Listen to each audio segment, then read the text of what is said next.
good to go? Okay. So I will take a motion for the appointment. I'd like to make a comment and then the motion. We always take a motion first, so if you want to, I'll make the motion first and Perfect. then a follow-up comment. okay. Move to approve the mayor's appointment of Efrain Lopez, did I pronounce that correctly? To the Civil Service Commission for a term to expire March 2030. They're 6-year terms. That's a long time. That's my motion. Okay. Do you want to wait for a second? I just need a second. Perfect. It's been moved by Councilmember Whalen and seconded by Councilmember Hall to approve the mayor's appointment of Efrain Lopez to the Civil Service Commission for a term to expire March of 2030. Councilmember Whalen, did you want to speak to your motion? I want to thank everybody who volunteers for these different positions, all of our commissions, boards, and so forth. But I'm feeling a little distant from some people. I don't think I would recognize Efrain on the street. And I think just the opportunity, if the city could make a little bit more of an effort to have them participate in this, we would be greatly improving our relationship and understanding with folks. We're positioning somebody for the next 6 years.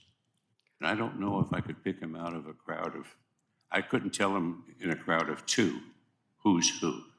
And I think we're missing a little bit of that, you might say, knowledge of or participation, or maybe having a discussion on the side of Safeway or something. So in all of the positions, I would strongly encourage, although I know some can't, but to participate with us and be recognized personally with the nomination. Thank you. Perfect. Councilmember Hall? Thank you very much. I know it's an important job. It's a volunteer. I did it as well, and I enjoyed it while I did it. But yes, thank you very much. Are there any other comments? Just want to add that we do invite all appointees or reappointees to this meeting. Efrain actually does work evenings, so he's not able to attend tonight's meeting. I'd be happy to introduce to him at Milton Days. He's at Milton Days. He owns the Lopez food truck. And so I will definitely, if we can't get a connection before, as soon as we see him at Milton Days, I can connect you there. But this is the most important day of their tenure, is the appointment. I understand. I'm assuming he couldn't get the night off from work, but I can't speak for him on that matter. It's been moved by Councilmember Whalen and seconded by Councilmember Hall to approve the mayor's appointment of Efrain Lopez to the Civil Service Commission for a term to expire March of 2030. All in favor? Aye. Any opposed? Carried 7-0. Moving on to our second appointment this evening. It is for our Park Board. Rob has been serving on the Park Board since 2019. He is a very active member and actually is currently serving, I believe, as a chair. Yes. And so both Director Madden and myself do recommend that Rob be reappointed. And I do know that Rob would like to speak. Yep. So if you want to come up to the podium. I was told I didn't get the whole 30 minutes, so I'll keep it brief. But yes, as stated, I started April 15th, 2019. I've actually but actually worked with them from 2018 through as before my appointment. Now as chair of the board, I've enjoyed having some of the best teams to work with within Milton. I would put us up against any of the other groups. Maybe I'm biased there. During my time with the Parks Board, we've been a part of the 9/11 Memorial build-out, as well as some of its continued growth, the athletic facilities improvements, which have seen a lot of great work within the community, and the Triangle Park playground equipment improvement. Currently under review, you've heard some of these pieces, but the Urban Trail expansion and the work to get the tunnel in place for that, as well as the Hill Park improvements, which are in work now, as well as starting to look at what to do with the community center grounds and what we can do there. I've enjoyed being part of this Parks Board during this whole time. As I said, I might be biased here, but I do believe that we show the most community reach as well as the most consistent reach with our parks and how we do so. I'd like to make sure we continue that growth and knowledge with our citizens over this next 4 years. Also, as part of my next 4 years, I would like to make sure that we help to solve a lot of the dog playground issues that we've been hearing about, as well as possibly look at the spray park. Those are two things that have been haunting us since I've joined, and I want to make sure that we get in there, as well as our long-term reassessment of our plan for the community and how we make sure we continue to work on that to continue this very good popular growth we had with the community in general. All that in mind, I've really felt that we've had a very tight-knit community in Milton. I've been here since '97. I did not realize exactly how much this Parks Board does, and I want to make sure that we continue to see it that way over this next time. Thank you for your time. Appreciate it. I'll entertain a motion. Councilmember Whalen? Thank you, Mayor. Motion to approve Mayor's appointment of Rob Dulafo? Default. Thank you. To the Parks Board for a term to expire December 2027. Second. It's been moved by Councilmember Whalen and seconded by Councilmember Hall to approve the mayor's appointment of Rob DeFallo to the Park Board for a term to expire December 2027. Councilmember Whalen, did you want to speak to your motion? Well, thank you, Mayor. And I will be able to recognize you on the street because I've seen you again. It just, time and space kind of make things fade away a little bit. And thank you for the service you've given us to this period of time. Thank you very much. Councilmember Hall? Yes, thank you for your dedication. Personally, parks are very important to me. Family, kids are extremely important. So I know what you're doing. It's going to be part of the city for many years to come. Any other comments? Mayor Pro Tem? Thank you. Yeah, I can tell that you have a passion for it. And you're very well spoken, I will say. But I appreciate the work that you do for the parks and your passion for it. And that you even gave us what you'd like to have accomplished in the next 4 years. So you go. Absolutely. Well, honestly, it's been the people like Milton Days and working through them has definitely helped set our direction a lot. Nice. Thank you. Any other comments? Okay. It's been moved by Councilmember Whalen and seconded by Councilmember Hall to approve the mayor's appointment of Rob DeFallo to the Park Board for a term for a term to expire December 2027. All in favor? Aye. Any opposed? Carried 7-0. Thanks, Rob.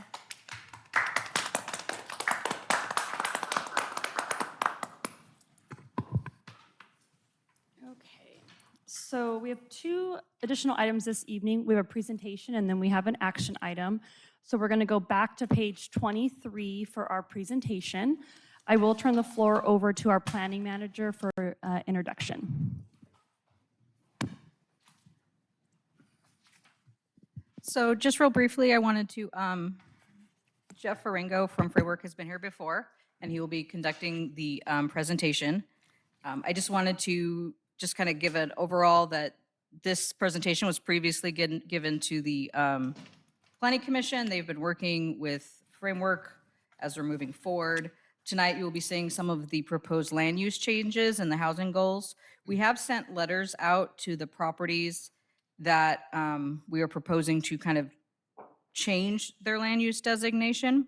And so we've been receiving a few comments, and so those will be brought back to the Planning Commission next week. And so there's a chance that some of these proposals may change before it comes back to council for final review as we slowly work. And there'll be other opportunities to work with the public as we go through the rest of the year. We're hoping to have a public hearing with the Planning Commission at the end of May. And then obviously the City Council will have a public hearing as well. So that being said, I will hand this off to Jeff. Great, thank you, Angeli. Good evening, Mayor, City Council members. My name is Jeff Faringo with Framework, and I am the project manager for our team working on the comprehensive plan update. And as Anjali said, we're going to give you an update on where we're at in the project, which is we have submitted complete drafts of the intro section, which includes the vision and policy framework we'll present tonight, the land use element, and the housing element, which are really the backbone of the comprehensive plan update. We'll be presenting those to the Planning Commission here shortly and getting their feedback, and then incorporating that and coming back to the council for further review. So tonight's agenda, we'll do a review of the community vision, which we've presented previously, the policy framework with which we're operating, and that informs the development of the comprehensive plan, particularly the goals and policy statements, the updated future land use map, and then an overview of the land use and housing goals within the draft elements. So this is the new community vision for the city, and in the yellow cog is the actual vision statement itself. And if you recall, when we first started this project, we did a pretty in-depth review of the existing vision statement and felt like there were a lot of great qualities and themes with which we wanted to retain. So even though it is in a new format, we did try to keep a lot of the same themes that were important to the community within the existing comprehensive plan. Some new features are these three, what we're calling framework goals, with which the vision is sort of formed around. So a well-planned semi-urban town. So under the Growth Management Act, Milton is considered an urban place, but through certain design strategies and planning strategies, there are ways to kind of retain that semi-urban kind of character that people really like within Milton. Another theme within that vision strategy is to expand multi-generational housing options. It was something we heard a lot about during the engagement process. We talked to one longtime resident during Milton days who unfortunately had to move out of the community because they weren't able to find housing to suit their current needs. We found others that were so thankful that they were able to come and move into the community, find a place that met their needs. So definitely talk to a lot of folks that are concerned about housing within Milton and the region. Another of the framework goals is high quality and accessible transportation and community infrastructure. And strategy 7 is to make Milton safer for walking and biking. And that was another thing we heard extensively about during the engagement process. Cut through traffic is a concern, speeding is a concern, the lack of safe sidewalks and bike lanes also a concern. We, in my time, limited time that I've spent in Milton, I've seen folks walking all over the community and not necessarily in places that I would think are particularly safe, you know, walking on a narrow shoulder on a busy road and things like that. So definitely really important to try to make Milton safer for walking and biking. And then the last framework goal is accessible, attractive, and amenity-rich town center and commercial areas. So strategy 10 is to continue to develop the town center as the heart of Milton. We're anticipating making some updates to the regulations to support that as well. Supporting the local business community, which is important for any town center, business district, or mixed-use area to thrive. So that's essentially an overview of the vision as it is in current form and does reflect the input that we have received to date. And then this chart just shows where each of the 12 vision strategies would appear within each of the elements. So for example, if you were particularly interested in strategy number 1, you could find more information on that in the land use and the housing element. Whereas if you were more interested in strategy 4 and wanted to find out more about how that was going to become implemented, you could look in housing, parks and open space, and capital facilities. So it's sort of like a wayfinding tool in that sense, and really to connect each of the elements to these 12 vision strategies. Okay, now we'll go through a summary of the goals and policies. So this periodic update is much more extensive than others that have happened in the past. A variety of reasons for that. One, I think, overarching reason is just the housing challenges that we face within the state. There's also been significant new legislation that's passed recently, including legislation that's passed even while we've been working on the plan. So there's been quite a bit of adapting that we've had to do. And I feel like Milton is in a really good position because the city had the foresight to start the process early, and we've been able to adapt to some of these changing demands. So let's see. So it starts with the Growth Management Act, and one of the key themes, of course, is missing middle housing and the passing of HB 1110, which is a middle housing bill that Milton will have to comply with. Also new this year is we're not only getting a total number of residential units, but we're getting the units broken down by income bands. So we have to do further planning in order to make sure our land use plan can support housing accommodations at different income levels. So that is new. PSRC, the regional planning agency, has a new regional plan called Vision 2050, with which we have to be in compliance and be consistent with. Some of the themes that have come out of that are housing affordability, transit-oriented growth, job-oriented growth, and addressing climate change. Milton will have to develop a climate change element by 2029 as well. Since Milton is in both King and Pierce County, we have to deal with both counties' countywide planning policies, including themes such as equity, addressing disparate impacts, anti-displacement strategies, and addressing climate change. And then finally, the Milton Vision, which I just summarized. Some of the themes include a vibrant town center, the balance of urban and rural land uses I just talked about, housing so people can live their whole lives here, multi-generational housing. So again, there's a very extensive policy framework with which we have to address. And so some of the goals and policies you see within the elements are specifically to address consistency with this framework. So now I'll go through the proposed future land use map. And the big, sorry. Councilmember Whalen? Well, thank you, and I'm not afraid to interrupt you a little bit here during this, so just bear with me a little bit. Sure. What's the addressing climate changes? What have you re-identified? It's never been, it's not a new subject and so forth, but it's become more stated on climate change. What climate change are you talking about? What was the question? What climate changes are you talking about that impact us in this review?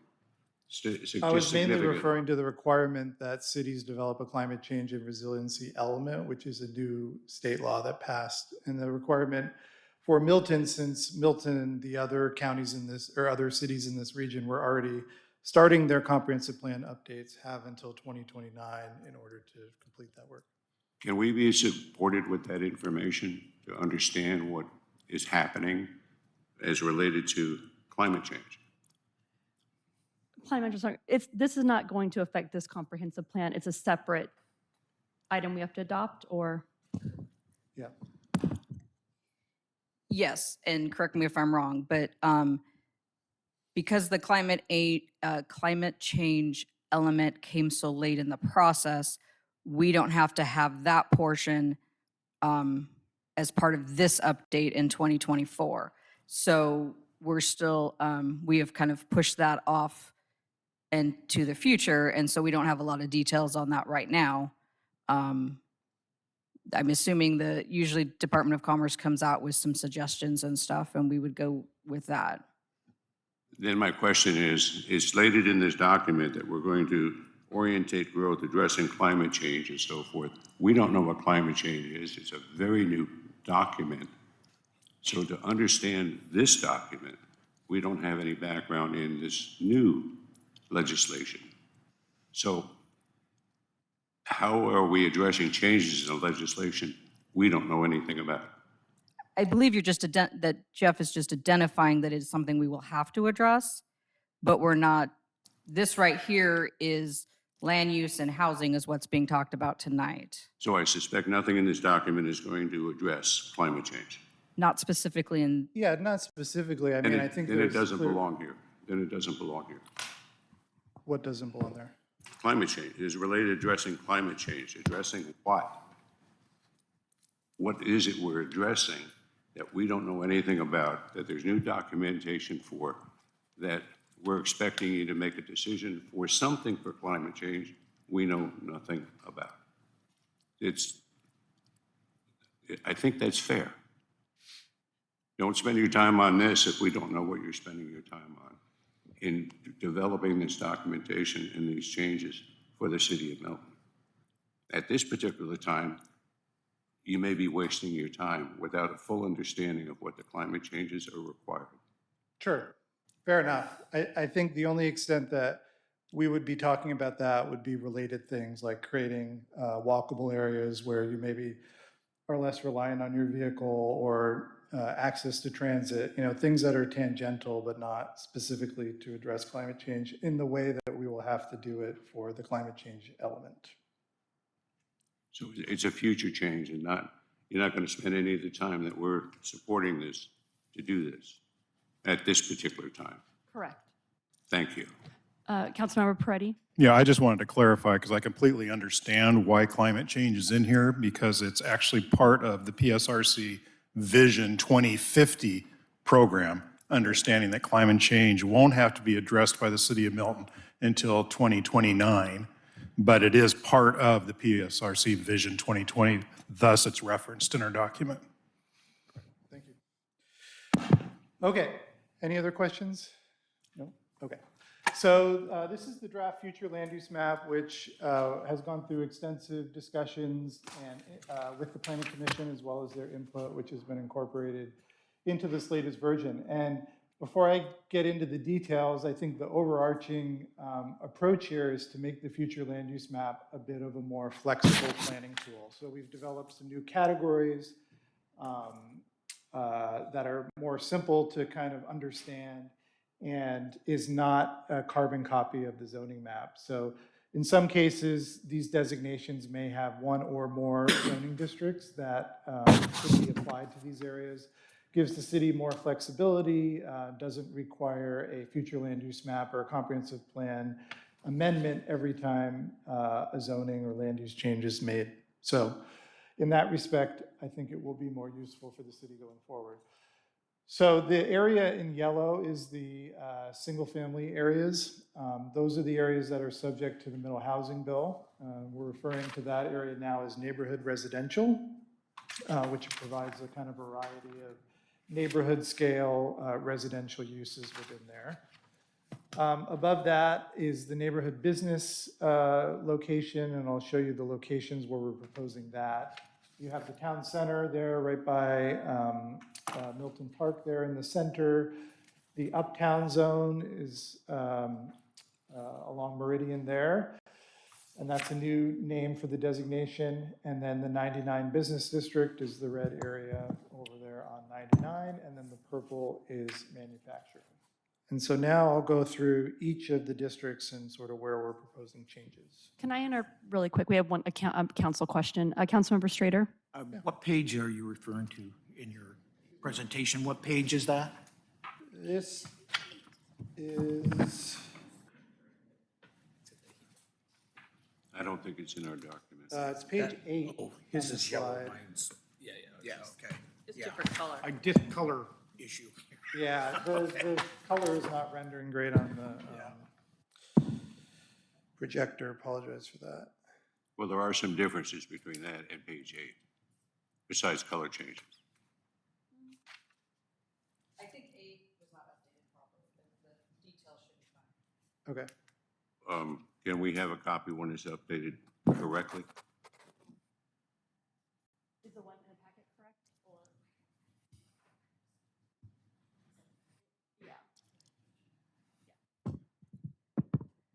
Unfortunately, it looks like page 8 did not get updated, but all the detail ones look correct. So as Jeff is going to go through each of the categories, those pages are correct, so we apologize. That was the last change that the Planning Commission made. It looks like it didn't get on the full sheet, but I think all the subsequent sheets, it's Okay. correct. We'll make that change and we'll send an updated version out tomorrow morning. So you have We could just take a copy. If you just provide a copy like this, we can overlay it Sure. and understand it correctly. Yeah, I can email this out right after the meeting to Anjali. Okay, so now each of these maps go through the different designations and show where changes are proposed. So the hatched area in dark lines shows where the proposed land use designation is proposed to be designated. So for example, this area here in the hatch is proposed to be light industrial or manufacturing. This area here along 99, and then this area to the east. And then areas where you see the manufacturing color but no hatch are proposed to be changed to a different designation, which will show up on one of the subsequent sheets here in a moment.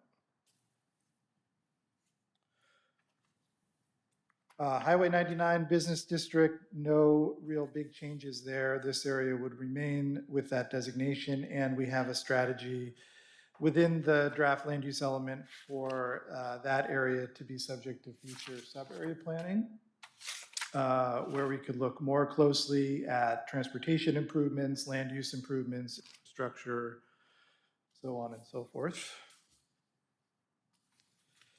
Uptown is a new designation, and that's over here on the right side of the map. You can see there's one manufacturing property to the north that is being redesignated Uptown, and then a couple of properties to the south. Some of those parcels also have some development potential within them and could support mixed-use development under the Uptown designation. And then another change is the addition of residential as a permitted use in this area. Town center is getting a little bit smaller. You can see there in the hatched area in the middle. Typical density of 0 to 20 dwelling units per acre. Jeff, can I interrupt you one more time? Councilmember Strader? Oh, sorry. You said that you were going to allow residential in the industrial area? No, in the Uptown, sorry. Oh, just in- Yeah, just in the Uptown. Okay. Although there are two properties on both sides that will Okay. get All right. redesignated. Very Yeah. good. Thank you. And part of that is because we need more capacity in multifamily to meet some of the new housing requirements, which require certain levels of affordability to be provided in certain types of housing, which is mainly apartments. Neighborhood center. So one of the locations is coming down Milton Way. Kind of the scale of development, I think, is more kind of neighborhood scale as you move to the west along Milton Way. So there's a distinction between the new Uptown zone and that area to the west. Properties up to the north, this little cluster here would be neighborhood center. The area I just referred to that was previously manufacturing there. And then this area down in the southwest. So those would be neighborhood center. They would allow modest density of 0 to 10, which is consistent with the middle housing. And then assuming 8 jobs per acre. Typical building typologies could be ground floor commercial uses with upper floor residential or commercial. So urban residential is essentially the multifamily designation, density of somewhere in the neighborhood of 12 to 18 units per acre, typically low-rise multifamily or middle housing to achieve those densities. And then neighborhood residential, which is essentially the single-family zones. We're looking at densities around 10 to 12 units per acre. Typical building typologies, everything from single-family to lower density middle housing.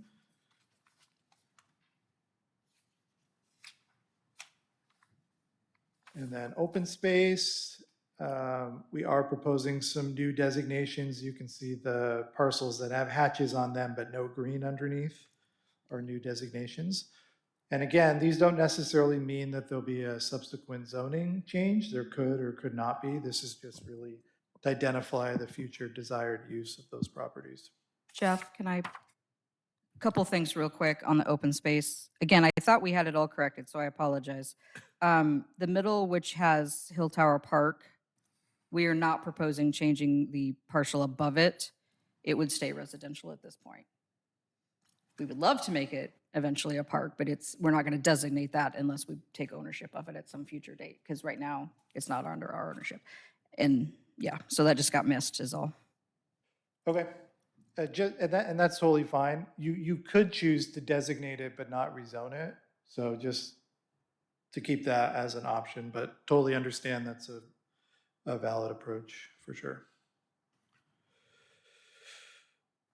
Community facilities.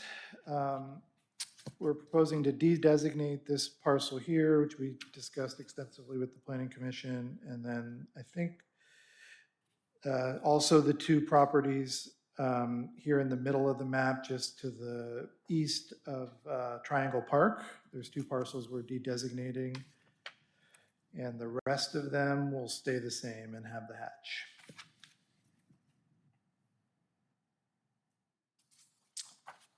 And then we're proposing 3 areas for future sub-area planning. Highway 99 Business Corridor, which I previously mentioned, the Town Center, and the Uptown Mixed Use District.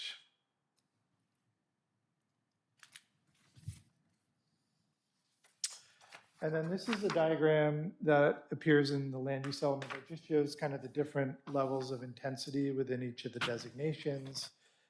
Again, it's meant to be very diagrammatic, but the Uptown mixed use area would allow the most intensity. And then you have, in terms of residential, the urban residential, you have the neighborhood residential, which is slightly less dense, the town center, which is slightly more dense than both of the neighborhood and urban at 20 units an acre. Neighborhood center, which is, again, allowing mixed use, but also residential density that's similar to the neighborhood residential district. And then the manufacturing, which does not allow residential or business. Councilmember Strader? Could I get an explanation about the density, 30 dwelling units, like in that first Uptown mixed use? And then it has 8 acreage and 8 job acreage? What is 8 that? jobs per acre. It's an assumption that we have to use in our land use model to demonstrate compliance. So we not only get a housing target, which is most what's talked about, we get a jobs target. And in order to assess capacity, we have to assume how many jobs there would be per acre in that area. So the county has an initial figure that we look at, and oftentimes we use the same figure, or we could come up with something different if we thought it was more accurate. But it's just an assumption that goes into our land use model. And actual job density could be higher or lower than that, but it's just an assumption. Okay, thank you. Good question. Councilmember Whalen? Thank you, and forgive me, your colors, these colors and pages and so forth, it's a little hard to track with you, please. So when you talk about neighborhood center, just tell me where the neighborhood center is and where the neighborhood residential is. In relationship to parts of the city of Milton.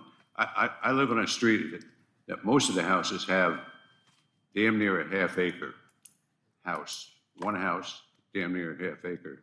I live on 13th. 13th is the middle of the park, and it runs north and south, about the middle of the park. If you ever saw the restrooms there, I can see the restrooms from my street. So the intended design is for density of up to 20 dwelling units? In the Or town center. 12 dwelling units in that particular area? I'm picking this out because I live there and I Yeah. understand it, and I've been there 43 years. And most of the houses on that are on what they call a shy half acre, 1 dwelling unit. So in an acre, you're considering 12 houses? In that particular area is the way we're going to design the future of the city of Milton. Yeah, that's based on the state law of Law. If you tell me that, I'll look it up. House Bill 1110. I'm sorry, give me a moment to write it down. House Bill, 1110. so that bill is actually saying that large lots are going to go away. And you're going to put 10 houses where 2 houses are. Half acre, you're going to put, in an acre, you're going to put 10 houses. That's the Yes. vision change, that's the vision change that we're looking at right now for the city of Milton. And this is not just my street, this is a majority of the housing within the city of Milton. Yeah, again, the result of that bill is that single-family zoning in most communities is no longer permitted. So the basic premise of the law is you have to allow 2 units on every lot. And also House Bill 1337, which is the ADU bill, requires cities to allow 2 ADUs on every lot. And no longer are ADUs just associated with single-family homes. They're actually can now be associated with other middle housing types, including townhouses, duplexes, triplexes. And so when you add all of that up together, you get in the neighborhood of 10 to 12 units an acre at minimum. Well, so I'm just going to go back to the residential. If you say the density, 12 per acre, that's 12 homes. How many ADUs can go on those same lots with those 12 homes? Are we adding one more ADU for the 12, making it 24 residents? The city has discretion over whether they want to count the ADUs as dwelling units or not. So Why wouldn't they count them as a dwelling unit if you're living in it? I'm sorry. if you wanted to make it easier to build housing, you wouldn't count them. So in other words, it's not a house, it's something else. Essentially, every lot can have 3 units. It could look very similar to a triplex. And you can also rent those out, condominiumize them and sell them off. So we're looking at not only, I'm looking at, 5 times the amount of houses in particular acreage with 5 times more accessory dwelling units in that same area. So you're not just bringing it up to a density of 12, you're bringing it up to a potential density of living quarters to 24. Is that what the state is looking at? No, because as I said, the city doesn't have to allow accessory dwelling units and the middle housing. You could choose to count the ADUs in any other unit the same way. So we have some lots that have an ADU on it that are small. And Yeah, you're saying but in some places we won't be able to allow an ADU on it if we don't want it? But that's kind of wishing that change never takes place after that. Yeah, I mean, you have to allow the ADU. It's just a matter of whether you count it as a unit or not. Why wouldn't you, how can you not count it as a residential unit if it's being resided in by other than the particular property owner? Right, I just mean for density purposes. It's in the model ordinance that the city put out, or not the city, sorry, the Washington Department of Commerce put out. I'd like to point out that currently in our residential zoning, the density is 5.45. So right now, you can have 5.5 what? units. 5.54 houses? Per acre. Yes, per acre. Acre, so per half acre, it's 2.5 houses. Yes. 2 point. But under the new state law, you have to allow duplexes. So in essence, that number doubles. So where so again, we already allow single family at 5.45. And so then it's going to be basically, we have to allow duplexes or we have to allow ADUs. And so that number in essence doubles is what it is. And with the ADU bill, it actually triples. Yeah, it can Close to potentially triple. 17 units an acre. So, And so that, I mean, again, that is what it is. Yeah, I'm going to follow up with the question. If you were to look at the city of Milton under these new rules and so forth, and you said, if we build out to capacity, how many people would live in Milton? How many people would that's live? that's not how we, The net result of what you're philosophizing here. What would be if everything in the city of Milton, this land use density and so forth, moved up and could have ADUs? What would be the population, top of the population density would be for the city of Milton? Has that been considered? No, because we don't plan for the zoned capacity. You plan for 20 years of anticipated growth, which is the growth target. And It could go to full growth in 20 years. It, you're not, there's no schedule saying you can go up to this in the next 10 years, or up to this in the next 10 years. no, You're- there is a specific amount of growth that we're to plan for. We're not to plan for more than that, and we're not to plan for less than that. That's the guidance from PSRC. So, I mean, we could certainly look at the zone capacity, but I don't think that would really be a realistic expectation of what would happen in the planning period. And what I'm asking for is, in your mind, if we are successful to build to the capacity allowed, what would the population of the city of Milton be?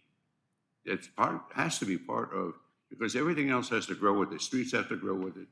Sidewalks, I mean, there's a whole lot of mass that goes along with this that's not considered in the housing. I guess the challenge here is that this is, when we talk about capacity, it's the likelihood of development. The likelihood that everyone, it's not a mandatory. We are not making people sell and develop their property. It's an option that people have. So the likelihood is that a few people will take that opportunity, but the likelihood of that the entire city will get redeveloped is, it won't happen. And so you have to calculate in the fact of the likelihood of people redeveloping, which is actually pretty low because most people are happy with what they have. Nobody's forcing you to redevelop your property. So that's when they go into this, is they're looking at what's, we've looked at, part of that calculation is we look at what are empty properties that might redevelop and what could they redevelop. We're not assuming that a half an acre with a house in the center is going to redevelop. It's not in our calculations because the likelihood is that's not going to happen. Yeah, and We can, I'm sorry, I'm going to interrupt. We can philosophize that all we want right now, but we can't stop something if it's in law. You could have, I could move out on a half acre and put 4 houses on it. And that's the requirement that we have from the state. So I don't know how to address your concerns because that is the requirement that we are addressing. There are times I wish to live in Montana. I'm sorry. What Councilmember happens if we Strader? don't follow? What if we don't go by the state mandates? If you don't have an approved comprehensive plan, basically you no longer get any, you're no longer eligible for any grants. I don't know about these. There's some things that have penalties. I don't know if this one specifically does. you can actually, ultimately, you can be taken to the Growth Management Hearings Board. Your plan can be invalidated, could result in a longer process to get it back into compliance. And if you get to that point, the governor can take sanctions against the community, removing funding sources and so on and so forth. We had one community who got close to that and actually got a letter. They ultimately were able to rectify it, but I mean, there are consequences for sure.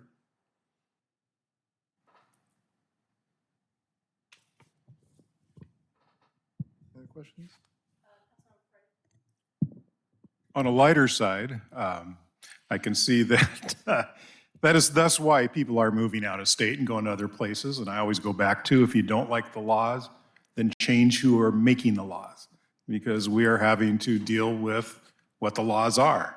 And I appreciate what you're saying. I know this is a very, can be a very tense subject because it's dealing with what we own and what we have and everything. And unfortunately, that's what the law is right now. And if we want changes to that, we need to change the laws on it. But we have to fulfill our requirements of moving forward with what we have to do. But that's just my 2 cents on it.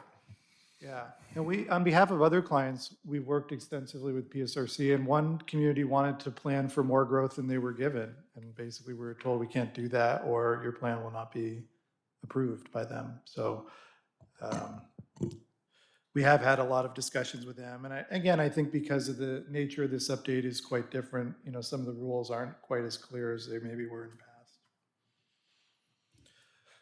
Okay, last couple sections, we're going to preview the land use element and then the housing element. So some of the key takeaways in the land use element are equitable access to opportunities for all income levels, including employment, transport, services, and amenities.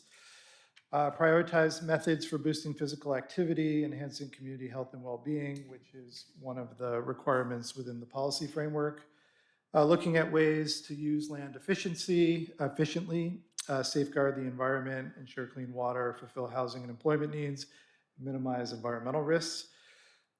Optimize growth in high-volume infrastructure zones, improve service administration efficiency. So those are areas like Town Center and Uptown, Highway 99. And then another policy requirement, address racially disparate impacts, racial exclusion, excuse me, through land use planning.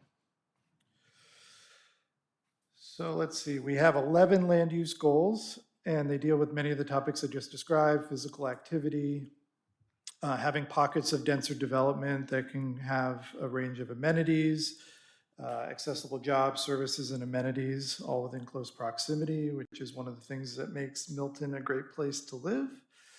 Limit development in high-intensity land uses in environmentally sensitive areas and critical areas. Require low-impact development and green infrastructure.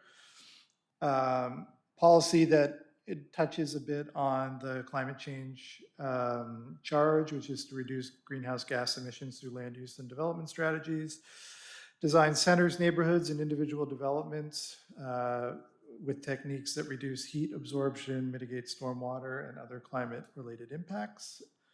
Protect the city's water supply from contamination. We are working with one city who had their entire well contaminated by a military base, and would not wish that on any other community. Provide adequate space for public purposes, utility corridors, transportation corridors, sewage treatment, and all of the other infrastructure and amenities to support growth. Parks and open spaces that accommodate a wide variety of activities and positive environmental outcomes. Fantastic that the city just adopted its first PROS plan.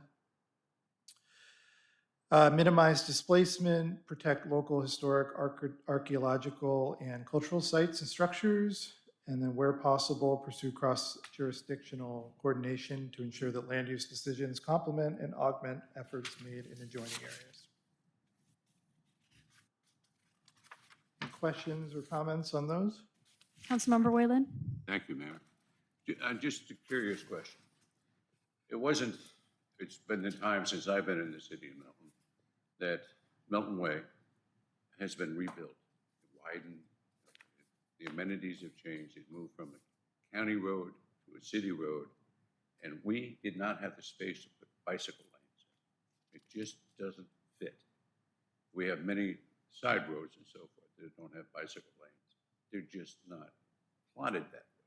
What is the state's view of how to accomplish bicycle lanes, traffic through the city, and what support would they give us to what would it be, buying people's lands, condemning people's lands, or how do they expect a city that's built out, already understanding we don't have the room for the bike lanes? How do we accomplish that? Yeah, that's a really good question. It's actually something we worked on earlier in the project and came up with a whole number of potential strategies of ways that could implement bike and pedestrian infrastructure in ways that could address more challenging physical situations like you described. And I would say that in general, the transportation and design community has become much more creative in how to do that. Situations like Milton Way, where you have a limited right-of-way and a pretty busy arterial, that might be a challenge in order to add bike facilities directly on it, or although, as you said, you could condemn land, but that can be expensive and very time-consuming. In the case of Milton Way, you might look at parallel routes where you can kind of go along the same path, but maybe not directly on Milton Way, and then look at maybe targeted improvements for access directly to Milton Way. There's ways to kind of improve intersections and crossings for pedestrians and bicyclists, particularly crossing busy roads. We do lots of projects with communities around road diets. So in some cases, you know, your roadway, not in Milton Way, but in other cases, your right-of-way or your roadway might be wider than you actually need. Maybe you can narrow your lanes a little bit or do some striping on the shoulder to provide some, protected facility for pedestrians and bicyclists. But that is to say, it's very challenging in communities or neighborhoods that don't have sidewalks to be able to add them. I lived in North Seattle for many years, no sidewalks there. Very challenging to add them because you have sort of various curb cuts and haphazard parking. And then as soon as you put in sidewalks, you have to deal with the drainage, which is really the big limitation. So I think it's really about looking at more creative and targeted ways to improve bike and pedestrian infrastructure where you may have limited physical space. And then if you do have a real high priority of a major facility that's going to connect through the town and you want to acquire land or right of way in order to do that, I mean, that's certainly a decision that the city could make in concert with the community. We have a large development going into town right now. It's along 23rd and it's along Taylor. Do there's bicycle lanes encompassed in that development at this particular time to accommodate both on Taylor and 23rd? And another housing development just a little bit north of the corner development. I think there's 13 houses going in across the street. Is there bicycle considerations in that? From our viewpoint, Yes, correct me if I'm wrong, Public Works Director, but the plan is to have sidewalks and bicycle lanes all the way up 23rd, is that correct? And Taylor? and Taylor for that block. Yes, there is no bicycle facility north of Milton Way, currently on 23rd, No? No? but south of Milton Way, yes. South of Milton Way and on Taylor. Yes. So they will have a seated bicycle accommodations in some manner and so forth in that property. So we're starting there, you might say, because I don't know of any other place we have dedicated bicycle lanes. And correct me if I'm wrong. That's been our focus, I know right now, is any new development that's come in on, again, the south side of 23rd and anything on Taylor, we are requiring the sidewalks and the bicycle lanes with the hope that then the city will eventually be able to fill those in. Are we going to do that for all future, present and future development, or is it just those particular ones? In other words, if somebody puts a house, let's just say on 19th, or let's say somebody rebuilds on 15th, sidewalks on one side, no sidewalks on the other, will they be also required to accommodate pedestrian traffic, bicycling in that area? It depends on which street and how it's been designated in the transportation plan. So anytime something comes in, the Public Works Director and I look at where that's new development or house is located, look at what those have been designated as, and depending on what it is, they either have to put in sidewalk and bicycle lanes, or they may contribute to the fund that we will use on the more arterial areas. And I understand, road funds and sidewalk funds. You can build a house and not put a sidewalk in and put it someplace else in the city on the discretion of the building department, and that's fine. But I'm trying to understand how, with a document like this, which has, key takeaways, and one of them is the bicycling and so forth, we now get to say, no, you don't have to do it in front of your house, just pay us, we'll do it someplace else, without us knowing where someplace else is. What is the major plan? What would be the plan if we take a builder and say, set aside, estimate, $10,000. That's not the number, I know that. Where will it go? Who and how are we going to plan that and publish that so people know? Don't put it in front of your house, but here's what we're going to put your money for the bicycle lane. Yeah, this is a little ahead because we're still working on the transportation element chapter, which will deal with more of what our existing conditions are and what those proposals are. Right now, this right here is dealing with land use and the housing element, which helps explain why we need the housing we need. but that's why there's a transportation element that will be coming later and a capital facilities element that will be coming later that will dig into, it will have the plan that shows, I mean, we currently have one, but we're reviewing that and we're working with Transpo and it clearly states where where bicycle lanes are expected to go and where sidewalks are supposed to go. So that element in that chapter will be coming later. I ask this question because we have problems in the city with bicycling, and I support bicycling. Don't get me wrong. We have bicycling coming down 19th to Emerald, or I'm not sure which street it is right now, and they travel in the middle of the lane. They don't use the stop sign, although they're required to yield if there's somebody on the other street. But you don't know where they're going to come. Some of them are right on the center line, and you don't see them as you would if they're on the far side of the lane, the sidewalk side. So a plan, I think, needs to encompass all of those safeguards, because summertime comes, the bicycling increases, and God love them, I think it's perfect, especially the electric bikes, but they're becoming a traffic hazard. Understood. And that, I think, all needs to be considered and identified, especially in promoting it. Agree. Thank you. Thank you.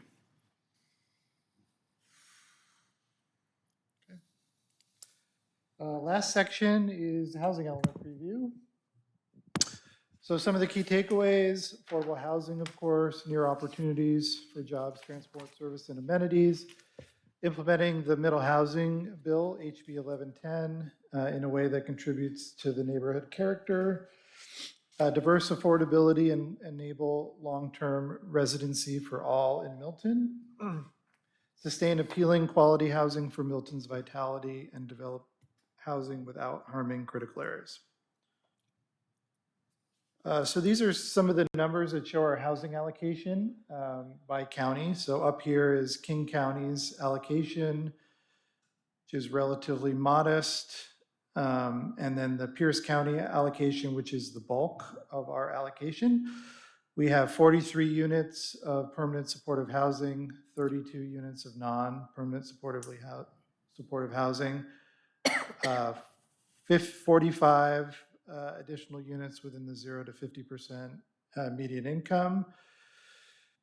In the 50 to 120%, we have about 76 units and then 60 in the single family.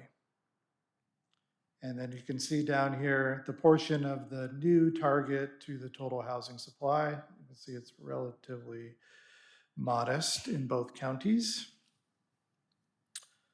So all told, our requirement is 300 or so units. Jeff, can I interrupt you really quick? Councilmember Strader?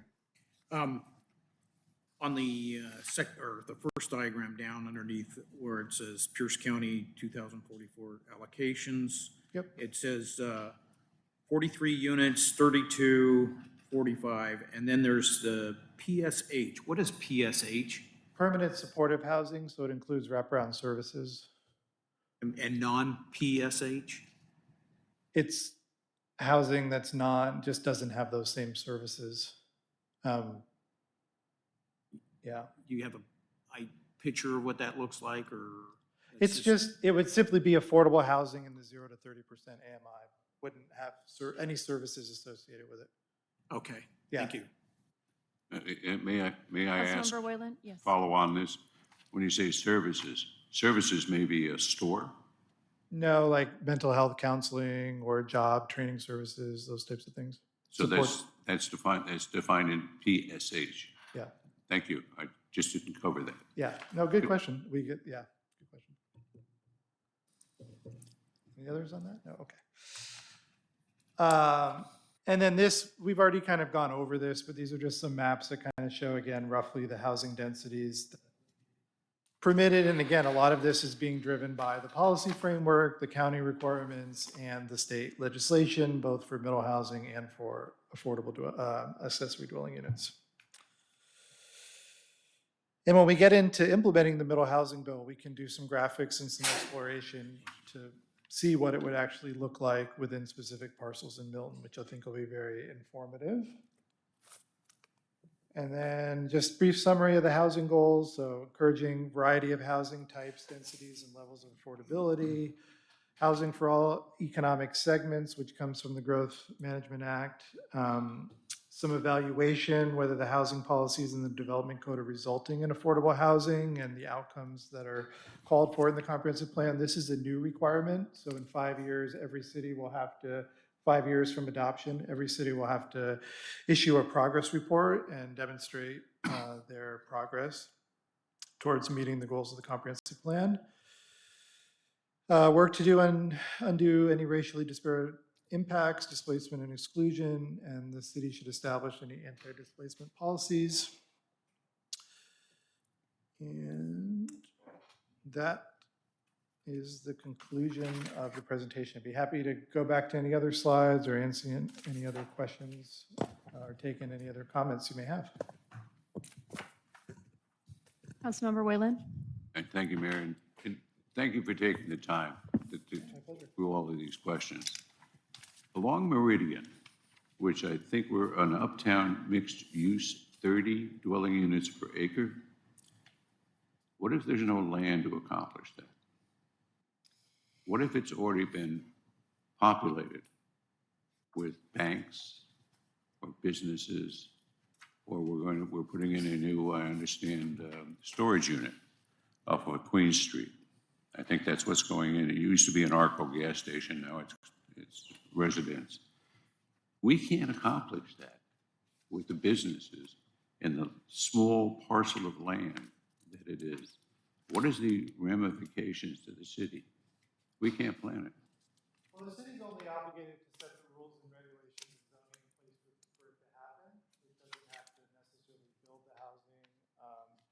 Certainly, if they found that there were barriers that the city could remove, that it wasn't removing to make some of these things happen, that could come up, but the city's not obligated to build it. To your specific question about whether there's sufficient room to develop, I mean, in that particular area, there's not any housing currently. There is large surface parking lots and low-scale one-story buildings, which could lend itself to either infill development and or potentially redevelopment, or development of upper levels above existing commercial uses could accommodate more housing. We've got to have a new car wash that's coming in. It's taking up a large section of what would be available land. There's a bank close to it, but it's fairly deep, but that's probably the last section, large section, that could accommodate this. So as long as we plan to, if everything was to be removed, it could come back as the 30 units per acre. I don't think we're planning for it to all be removed. I think we're just acknowledging that housing could be introduced to the site, even if most of the existing development was kept in place. No, Yeah. good, thank you. Yeah. Because our neighbor has got a lot of housing right up to Meridian. Yeah. And I know they're putting more in on the west side coming in. Changes are always scary. Yeah. They're not as scary if you talk about them. So thank you. I was just going to point out just a couple closing thoughts of my own. One is to say I realize that sometimes, because like Jeff and I are in the world and we attend all of these meetings and it's what we are, that there's probably, there's stuff in my head that I know that you may not know. So a couple things I wanted to say from my perspective is the intent of some of this housing and some of this density is the idea that, as you well know, that we do have a housing crunch in the region, and there's very limited options of when you go to buy a house. Most of it is a large house or medium-sized house on maybe a half an acre, and there's only so many people that can afford that. And so there are, one of the things when we do talk to people within Milton, which we have done several different outreach events and talk to people, is, they have, as their children age, it's hard for them to find housing here. Or as they age themselves, they may want to downsize and there's not a lot of options. So part of this is just creating options within our community. And part of that's what the state is, that's their intent. Now, are they perfect? No, but that's the intent behind it, is trying to create options within cities so that people can, hopefully we can bring that price down, as well as some people don't want the traditional single family. They, you know, the townhouses that are being built behind the post office, they're selling before they're even done. So there are people who want different varieties, and that provides that option. The last thing I wanted to say is, as you process this and as you think of things, I am always more than happy to meet with anybody one-on-one, whether it's a phone call, whether it's scheduled with me. I can do evenings if you work and it's easier to do it at 5 o'clock, I'm happy to. If there's things that as you look through this, because this is big for the community, I'm happy to meet and go through those concerns and hear them. We've done, like I said, we've sent out mailers to the specific properties that are more drastically changing, and I've given them, and I've had a couple that have reached out to me. Most people, I think, are going to be probably comfortable or happy with the changes because it actually matches better to what's there. But definitely use myself, and I'm happy to do that, and I just wanted to make sure that that was expressed. So, and then if there's anything else. Councilmember Strader? Do you have the numbers of what the growth is expected by the state for the city of Milton? Is that broken down by years, or is it broken down by, like, They just give it to you in a 20-year period. okay, And again, these are the numbers we have to plan for. This is what I was referring to when I said, well, you know, this is what we have to base our capital facilities plan, our transportation plan on. We can't, you know, plan for the zoning build out of the city or whatever, but it's much more prescriptive this year. So these are the numbers that we're planning for over 20 years. So it's about 300 plus units total. well, I was just noticing that in the diagram, they're showing a 5-story building, an apartment building there, and I don't know how that would pertain to us, but and the other part is, how are they basing their numbers? What data are they using? Yeah, and just to be clear, that's just the diagram of apartment building. We're not Right, yeah, saying the height will be X, Y, or Z. And we will be working with you on the development code as well, where a lot of these details and fine tuning for how this will actually fit into Milton will start to come together. But essentially how it works is the Office of Financial Management at the state does a 20-year projection for the whole state. And that's where, if you heard the number, we're short 1 million homes. That's kind of where that came from. The state then takes that and breaks it into counties, buckets. So King County gets a bucket and Pierce County gets a bucket. And then they go through a process in collaboration with the cities, but ultimately it's kind of their call and the county council's call. Some counties, like King County, have different classifications of cities. And those classifications will get a portion of the growth. So let's say you're in the cities and towns category, which I think is Milton, kind of smaller towns. Let's say the county might have a policy that says 20% of the growth is going to these areas and 40% is going to this group. And then they take that group and they divide up that pie amongst them. So it is a bit of a give and take. Some of it, this round, is also driven by the nature of your community as it exists today. So for example, one of our clients is the city of Sammamish, which has extremely high incomes and basically no affordable housing. So their growth target is 100% affordable housing, I think, with exception of maybe a couple hundred units.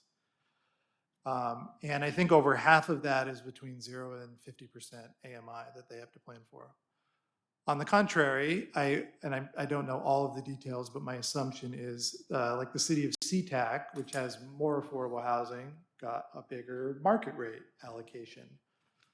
So that's essentially how the process works. It comes from the state to the counties and then ultimately to the cities, and the county councils pass a resolution or whatever that puts that in place, and then the cities have to plan for that. Thank you. Yeah, good question. Any other questions for Jeff? Before Councilmember Whalen goes again, is there anyone, Mayor Pro Tem? Thank you. So you have to be a very creative individual to be able to play with this stuff, correct?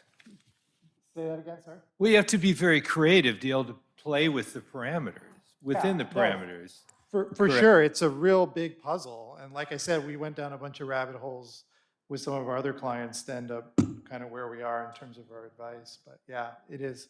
So if the council had a direction that they wanted to go in like that 20 years, we have to work with you to work within the rules to be able to get to that point, yes? I mean, so then That we would have be- control over where it goes, where Yeah, the you city have goes. control where- over where it goes, what it looks like, what the development standards are.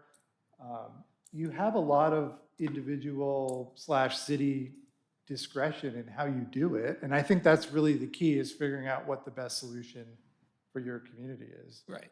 You know, I mean, you could do, and that would range from a number of potential directions that you could go. But yeah, It's you do have, finding that. yeah. And so we're not the experts in planning, but we're relying on you to come to us and give us your optimal recommendation.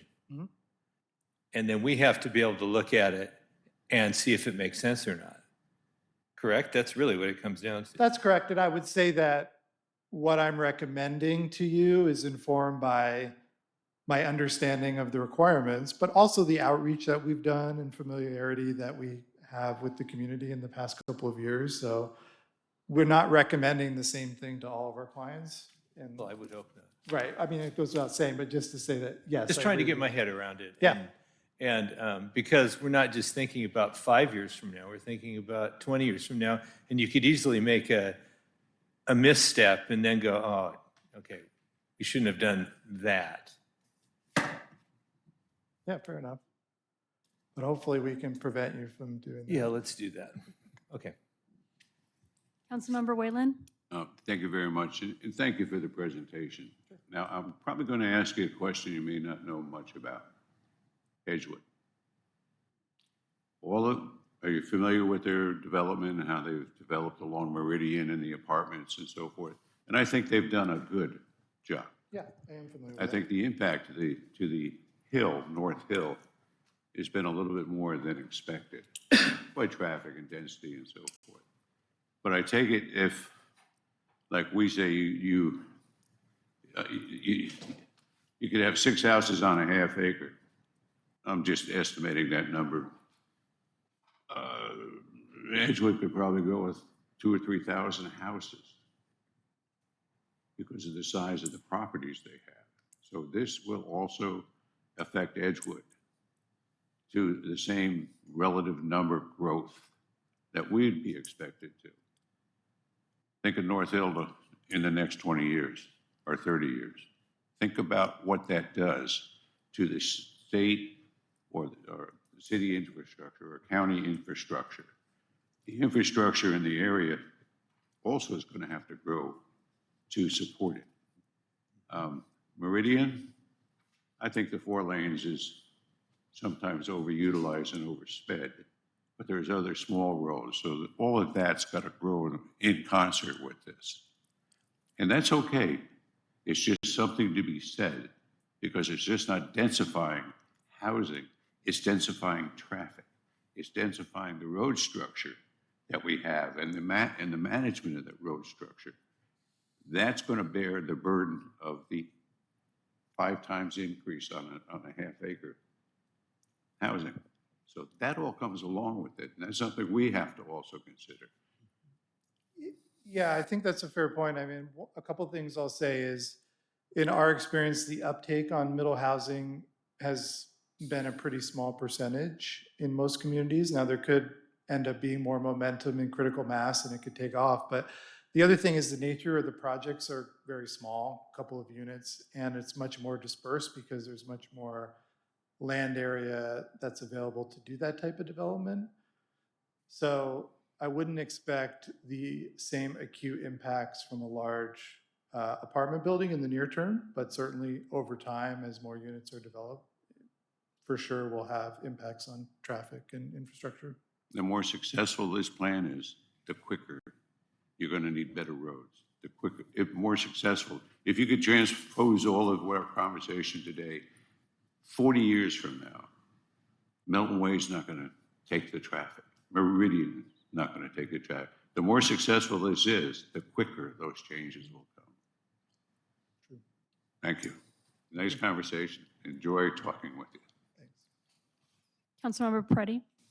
Just a quick question, just basically for my own knowledge base to understand this. When they look at affordable housing, is that algorithm done by an economical region that's small enough? Like affordable housing in Snohomish, Sammamish, those areas is a little bit different than you look in affordable housing for Milton. How does that work? They use the area median income. Okay. So it's not specific to the city itself. So like in Sammamish, we use the area median income, not Sammamish's median income. So that there's a can, smoothing. it can impact bedroom communities differently than if you don't have a lot of manufacturing, don't have a lot of jobs in a community. Milton is kind of a bedroom community. Everybody goes somewhere else to work. They might have higher paying jobs in Bellevue or Seattle in that area. So it's kind of just an interesting, and I was wondering how that works for a smaller community like this. Because affordable housing, I mean, I paid $54,950 for my house in 1983, and the house at the corner just sold for $1 million. And so it's just crazy that I'm thinking, where is that algorithm working, you know? Yeah, so it is the region.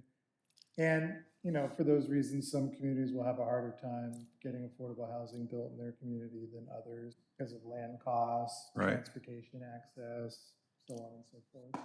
So, yeah, but they do use the regional AMI. All right.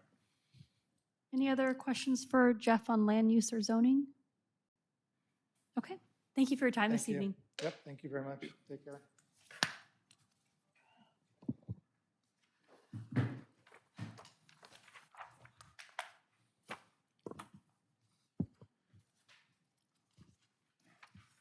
So moving on to our only action item this evening, it is on page 61 of your packet.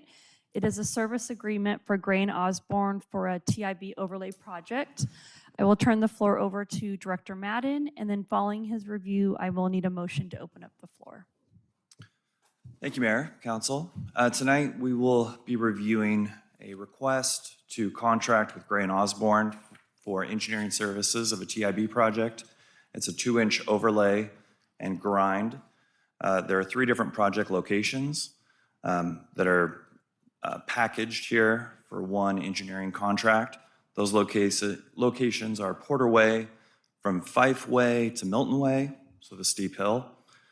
And then the other 2 locations are both on Milton Way. So it'll take the improvements from Oak Street in front of Dave's all the way up to Juniper, up by Faith Family. So those streets will be repaired and overlaid.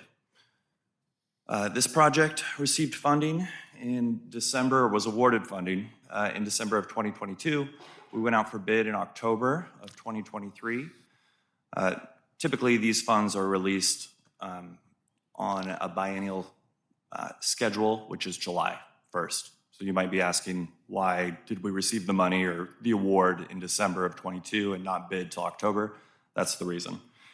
From October to very recently, we were attempting to negotiate a contract with the preferred consultant. We received 2 proposals for this project. SJC Alliance, who you may be familiar with, they did our sidewalk plan. And the other one was Gray and Osborne. Both of them very competitive, very close. We determined at the time to work with SJC to see if we could come up with a scope and schedule and budget that met our need. Unfortunately, we were not able to do that. And so we went to our second preferred consultant, which is Gray and Osborne. They have presented a proposal here for your review and potentially approval that fits within the TIB funding and the 15% City of Milton match. Recommended action this evening is move to authorize the mayor to execute a professional service agreement with Gray and Osborne, Inc. for engineering services on the Milton Way, Porter Way Overlay TIB project in the amount not to exceed $56,000. Councilmember Whalen? I appreciate hearing about it, especially Porter Way. But is this going to also encompass the review and so forth about the stability of the edge of that road, which, if my estimation, I haven't been here that long, 40 years, it's probably been rebuilt 8 times. Director Madden, before you answer that, can I get a motion to open up the floor before discussion? Look, Councilmember Whalen? you want a motion to open the floor for discussion? Correct. You have one. I open the floor for discussion with Justin Madden. I need you to read the recommended action item. I'm sorry. I just need you to move. Because it is an item. and so It is an forth. action item, yeah. I thought we were in discussions, but. It's okay. Thank you, because I put my packet away here. Move to authorize the mayor to execute the professional services agreement with Gray and Osborne, Inc. for engineering services on Milton Way and Porter Way overlay TIB project in the amount of $56,000. Not to exceed $56,000. Did I hear a second from Mayor Pro Tem? Second, yes. Okay.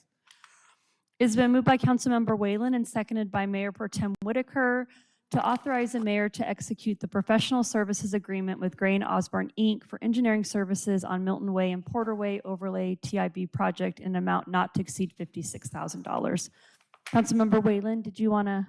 Well, thank you Speak for to your helping motion. me on this also and so forth, because I know the $56,000 is not bad for the scope of what we see, but it may not be enough if they look at Porter, which we had mentioned last year at the council retreat, that road moves, and it's moved a lot, and the guardrails and so forth have moved quite a bit over it and needed to be repaired.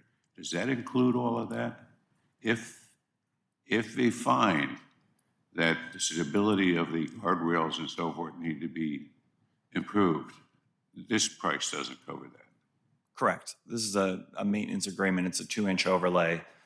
They will do some minimal geotechnical assessment of that roadway. Gray and Osborne's very familiar with the complexity of Porter Way and its potential deficiencies.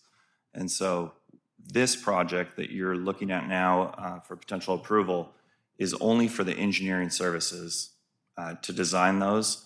They'll look at Porter Way from a geotechnical standpoint. If they determine that it's dangerous or not feasible, then we'll have a different discussion. Thank you, appreciate that, because it just happens so often with the Porter Way. I'd like to see something more permanent. And I've also worked with Gray and Osborne from a council member here for the last 22 years or 21 years. Good company. Thank you. Mayor Pro Tem, did you want to speak to your second? Yeah, thank you. My only, out of curiosity, I'd like to know, what was the discrepancy in scope and budget that was the issue? The discrepancy was $36,000. Okay, but what was there, but the scope issue, what was the? They wanted to do additional geotechnical survey and assessment of the ADA ramps. This project, while it encompasses potential ADA ramp improvements around Juniper and 15th, that adds a lot of complexity. Their rates were higher in the time that they determined that it would take, and yeah. Okay, I mean, I just saw that and I just thought, I'd be curious to know what the difference was. Yeah. I know you have to take those things into account when you're getting those.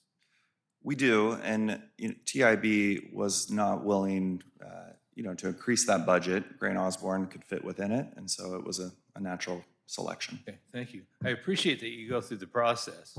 And not very often do we hear this scenario. Most of the time you come and you say they were the lowest bidder and you go from there. But so because this wasn't that case, I was interested to know what the factor was that was involved. But thank you.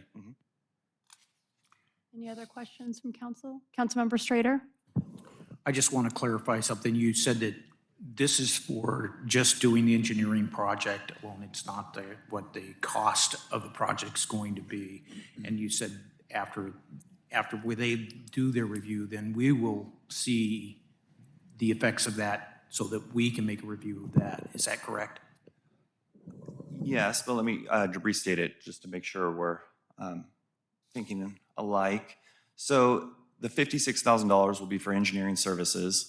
They will design it to 100%, and then they will also, as part of that $56,000, provide bid services, which means that they will assist the city in advertising the project and bidding.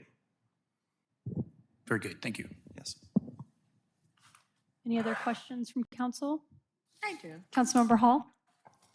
So it says overlay design of Milton Way, and it says from Oak Street to Juniper. But Oak to Juniper runs north to south. Milton Way runs east to west. I'm kind of confused what that means.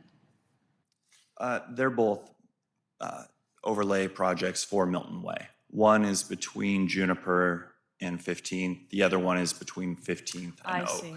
Okay. So got it. combined, they're a continuous improvement from Oak to Juniper. It's odd terminology. It is. Thank you. Yeah. Okay. Any other questions? Okay.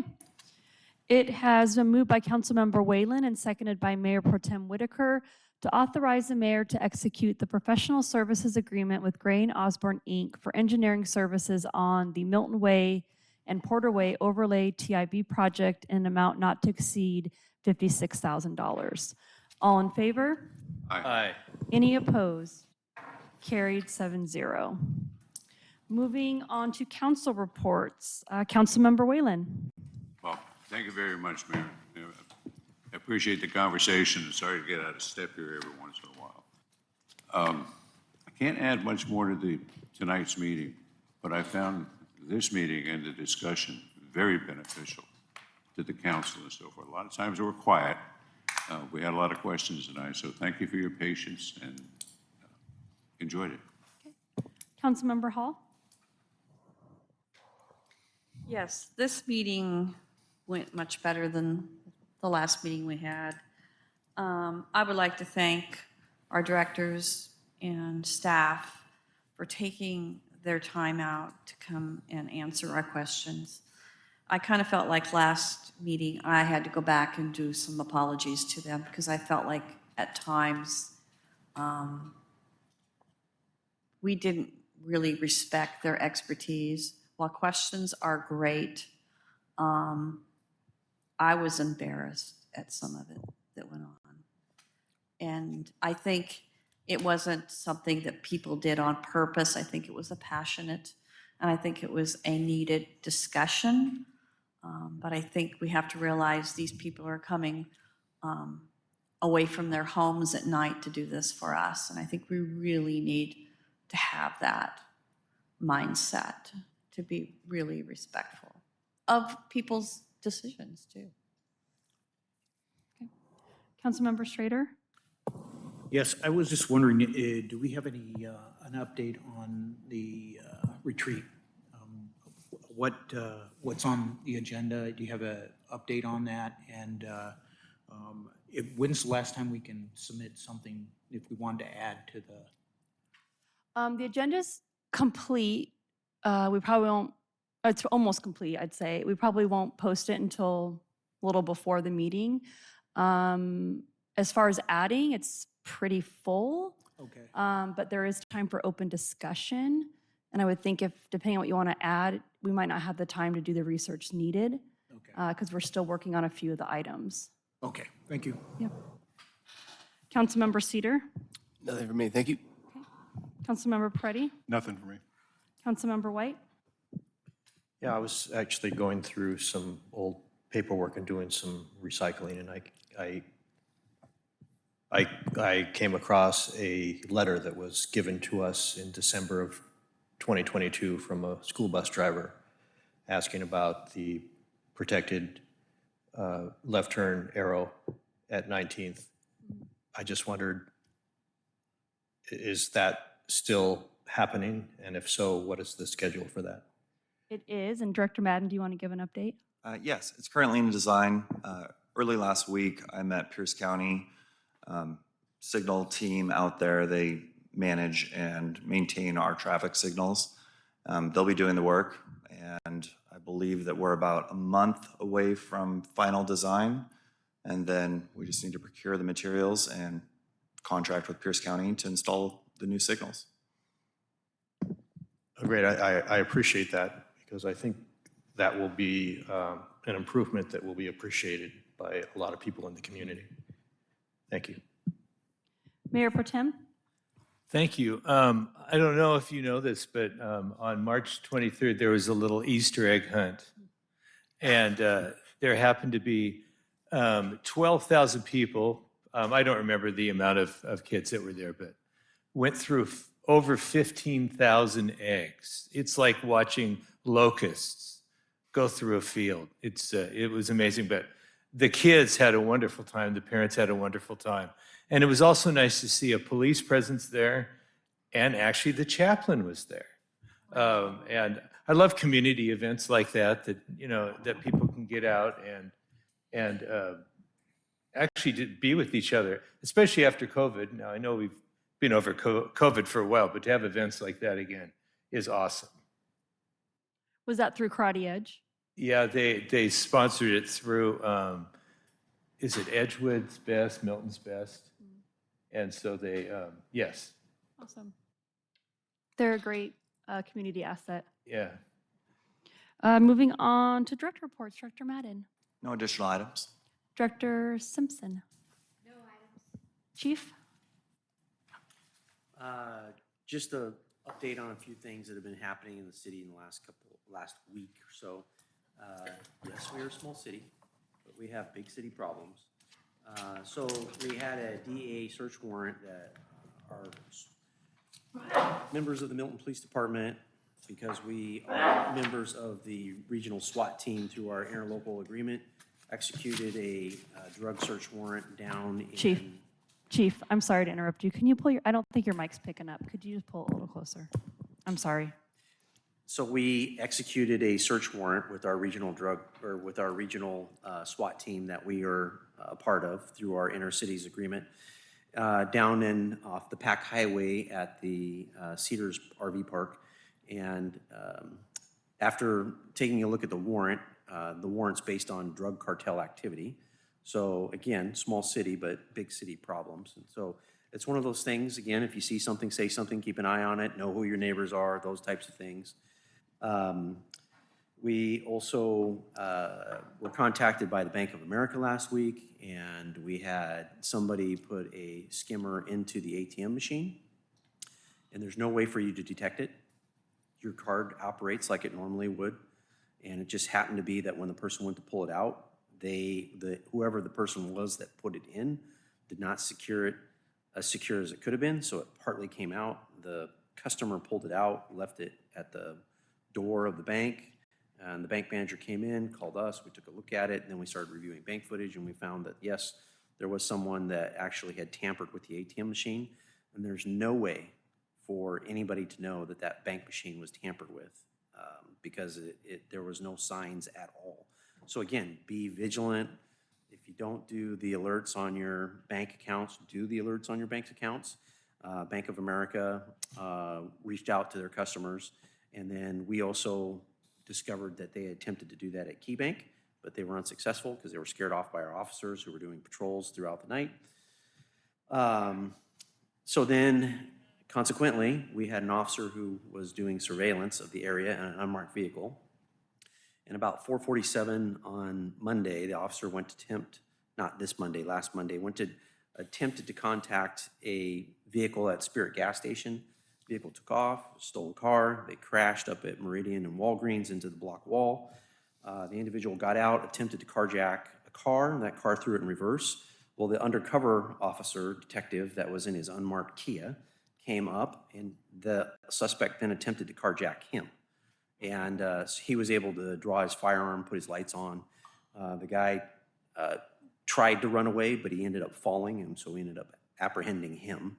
So again, we like to think, and we are, by nature, a small city, and we know our neighbors, but we are being besieged by outside individuals coming in to take advantage of our kindness, our openness, and so it's up to us to be a part of the solution by being vigilant and calling things in or people that they don't belong. And again, I encourage everybody, if you don't know your neighbors, get to know your neighbors. Our second victim from the vehicular homicide is still in intensive care, and we're not sure whether that person is going to survive. So we could be looking at two vehicular homicide charges against the individual. The individual that was the driver on that stolen vehicle is still in custody. And again, when we are besieged by these individuals, whether they're stealing cars or whether they're DUI, because we know that the stolen car that crashed with the vehicular homicide, that we, through our investigation, know that they were smoking fentanyl at the time that they were contacted by our officers.